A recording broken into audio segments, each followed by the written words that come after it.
Welcome to Author Talk on Atlanta Mix 108. I'm your host, author M.L.Ruscsak. I'm here with a very special guest with me tonight, author Eliot Parker, and he's going to share with us about his new release, Code for Murder. Eliot, it's a pleasure to have you with us tonight.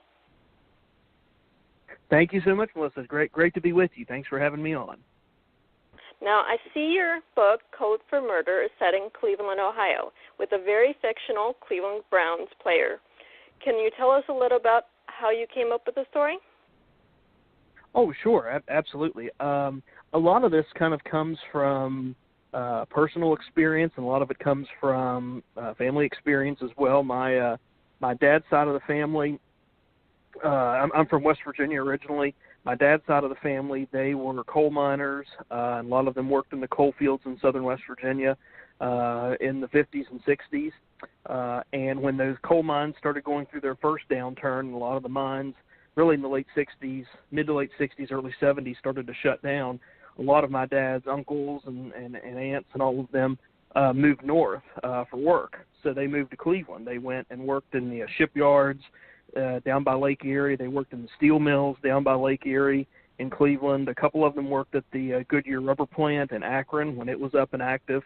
So I can remember growing up, we would go up there and visit them quite a bit, in the summertime and holidays and things of that nature. So, Cleveland was almost kind of like a second home because we were up there so much. And plus my dad was a huge Cleveland Browns fan. So we had a lot of connections to Cleveland, both personal and familial. And so I just felt like that would be a great place to set a murder mystery or to set a thriller story. And so that's why I chose Cleveland. Sounds like a very interesting story from what I've read from your Amazon page so far. Now, I also see you wrote 3 previous novels. Do you want to tell us a little bit about those before we get into the awards you were nominated for? Yeah, sure, absolutely. The book that came out before Code for Murder was called Fragile Brilliance, and that is set in Charleston, West Virginia, where I grew up. And it's a story about a police sergeant named Ronan McCullough, who at the beginning of the story is responding to the assault of a college student outside of a downtown Charleston sports bar. And not to give too much away in the story, but that attack and what happens to Ronan and that college student whose name is Michael Warner, what happens to them at that attack really propels everything throughout the remainder of the novel. And one of the interesting things about Ronan is he's gay, and he and his partner have to navigate not only Ronan's dangerous job as he kind of pursues what these attackers and pursues these criminals, but they have to try to keep their relationship somewhat secret in order to protect Ronan's job. So that's a little bit about Fragile Brilliance. I'm pleased to mention that the sequel to Fragile Brilliance, called A Knife's Edge, will be out later this fall or early 2019. So the sequel to that book's coming up pretty soon. My other book was, my other murder mystery or mystery thriller story was called Breakdown at Clear River. It's set on a fictional college campus, again in West Virginia where I grew up. And it involves a group of college students. One of the students at the school is the victim in the story. He's found in a dormitory stairwell, murdered prior to the beginning of the school semester. And so his friends have to find out kind of what really happened to him while the school tries to cover it up and move on from the situation involved there. And then I wrote another story called Making Arrangements, which is not a murder mystery story, but it's set in Concord, Massachusetts, which is outside of Boston. And it centers on Colin Madsen and his decision to keep or sell the family funeral home that has been left to him after his father's passed away. So mostly write mystery thriller stories, but I've got sort of a family drama story wedged in there in the middle. It's always nice to have one oddball story that you wrote in between all your murder mysteries. Now, I see that absolutely. Fragile Brilliance was a finalist for Lords of Discipline Thriller Prize, correct?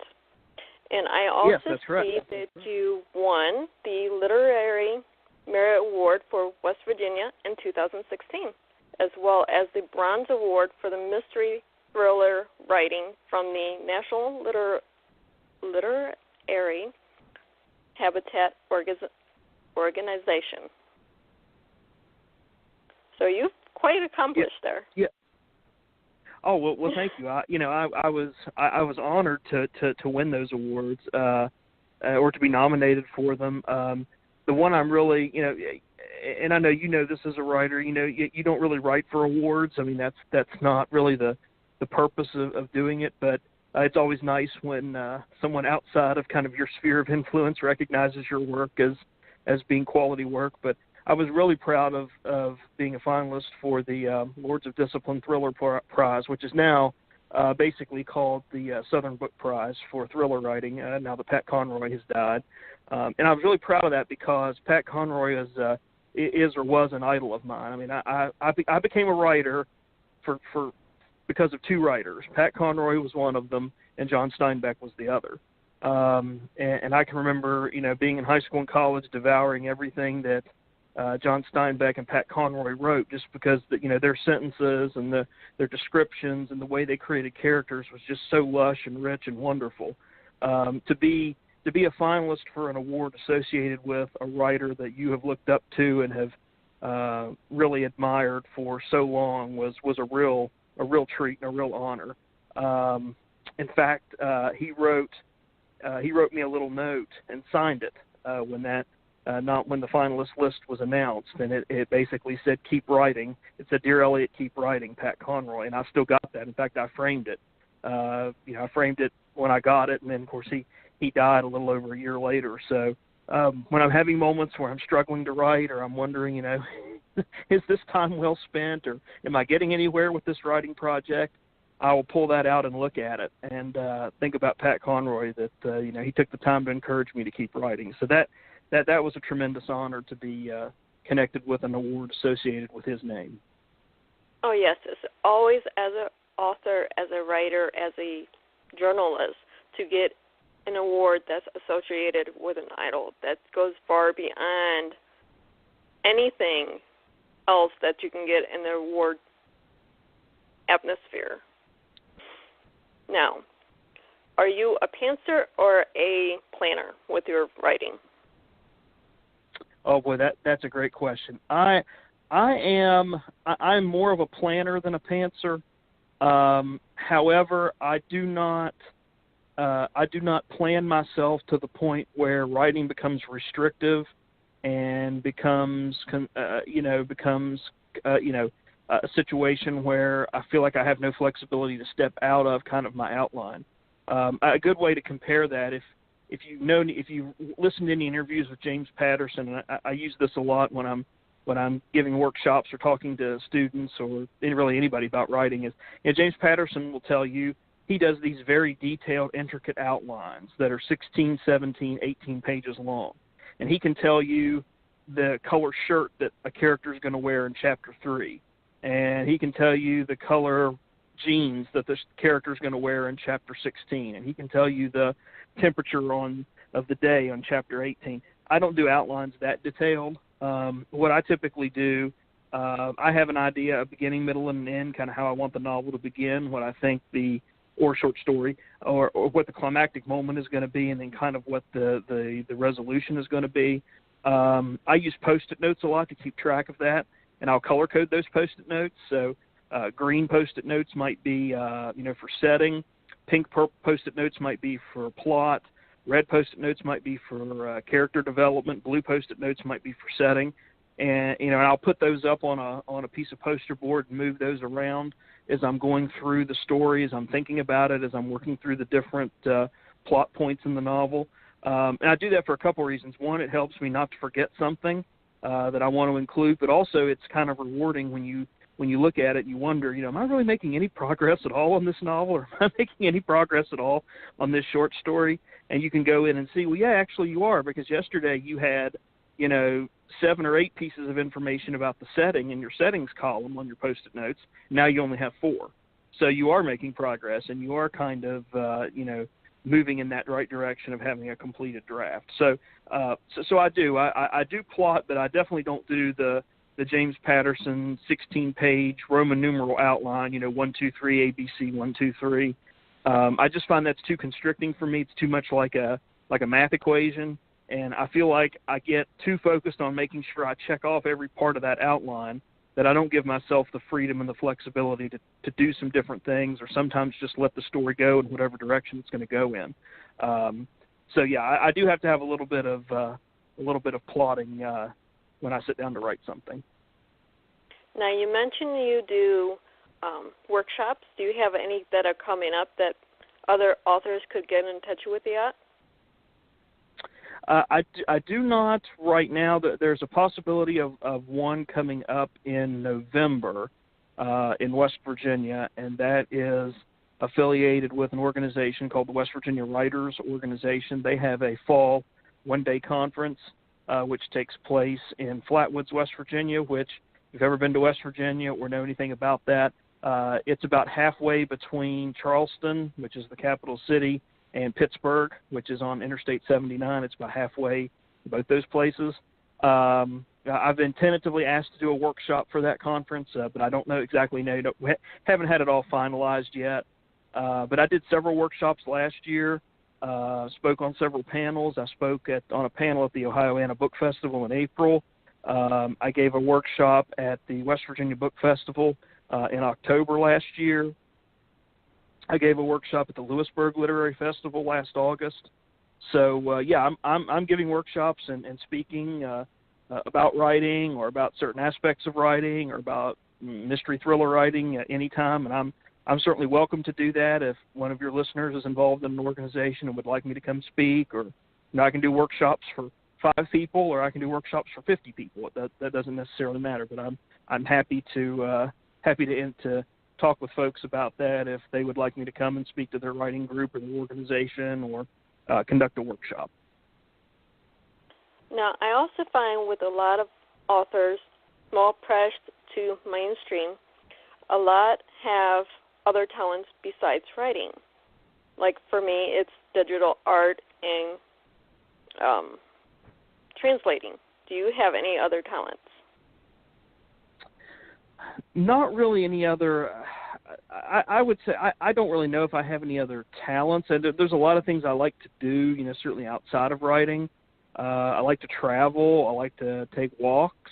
I like to play basketball.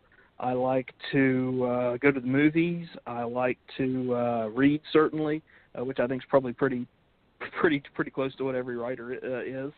I'm also a college professor. I teach English at Mount West Community College in Huntington, West Virginia. So I don't know if that's necessarily a talent, but I feel like I do that relatively well, although some semesters better than others, just depending on what's going on and what the circumstances are.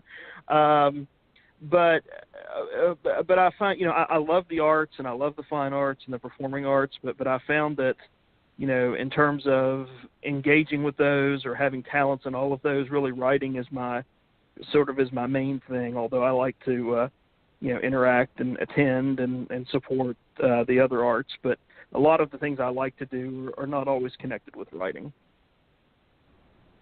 Sounds fair. And your readers can find you on your website. Would you like to give us the name? Sure. The website is just my name, EliotParker.com, and that's ELIOT as in Tom, P as in Pat. So 1L, 1T in Eliot, EliotParker.com. I've got certainly my biography there. I have information about my books there, links to where you can go buy the books or check them out. I also have links to interviews that I've given and other sort of press clippings and stories and articles that have been done on me in the past as different books have come out and those kinds of things. So, yeah, so people would certainly like to know more about me. My website's there. I'm getting ready to make another update to the website, and we were talking about workshops a minute ago, and I'm going to have a workshops tab. I'm working on adding that to the website to where if someone wants me to come and do a workshop for their writing group or their organization, I can give a list, or I'll have a list there, 4 or 5 ones that I've done most often or that I'm most often requested to conduct in different places. So I'll list those there and kind of a description of what those are. But I'll also, certainly willing to tailor a workshop or tailor a speech or a presentation to whatever someone would like me to do. But I typically have 3 or 4 that I'm consistently asked to come and speak about, and so I will put those titles and those descriptions there. Probably by the middle of July, I should have that up there, so folks that are interested in that can check that out. And I have a contact page, so if you want to get in contact with me, talk about the books or about writing or workshops or whatever, you can leave me a message, and that'll go right to my email. Now, can they also sign up for your newsletter on your website? Or do you have a newsletter? Yeah, I do. They will need to fill out the contacts tab or the contact me tab, and then once that comes to me, I can connect them with the newsletter. Okay. I just want to make sure all the listeners have all your contact information before we end this interview today. So we have everything on, from what I'm seeing, you can find your books on Amazon is the go-to for any books nowadays, it seems, or Barnes & Nobles, yes? Yes, or Books A Million. Basically anywhere anybody likes to buy books. I would mention, though, that if you have a local independent bookstore in your community, certainly my books can be purchased there if they don't have the books on the shelves or on the shelf at your favorite local independent bookstore. They can certainly get those for you by just asking someone that works at the bookstore to order them for you. And I certainly hope folks that have one of those independent bookstores in their community will support them, because independent bookstores are really an important part of our community, all of our communities. And it's not just about selling books, but it's about supporting a business who employs people that work in your community, keeps the money within your community, reinvests that money in your community. So certainly if you, and that's not to downplay Amazon or Barnes & Noble or Books A Million or any of those other sources, but if you do have a local independent bookstore in your community, I hope folks will, not just for my books, but for any books that you're looking for, will support that, because independent bookstores really are the one of the heartbeats of a lot of communities in our country. And I also found with independent bookstores, you can also ask about local authors. They usually have a section just for them. So that's very important. That's exactly right. You don't find that in the big stores. You find that in your local author sections with local bookstores.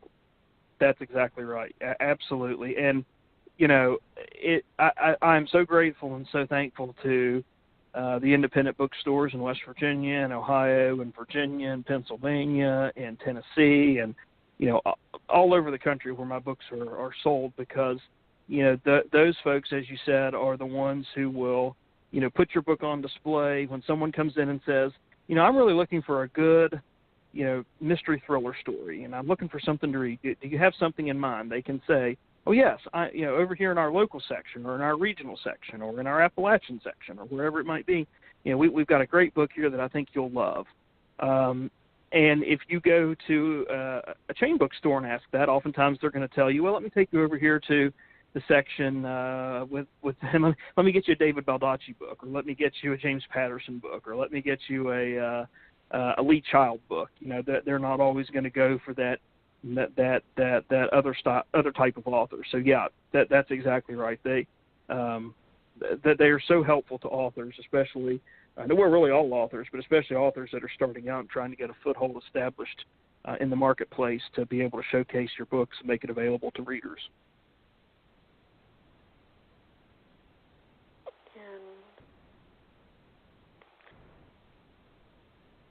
Now, for myself personally, I know I have book events coming up for the rest of the year. Are you doing any book fairs, book expos, or any place that readers can connect with you face-to-face at?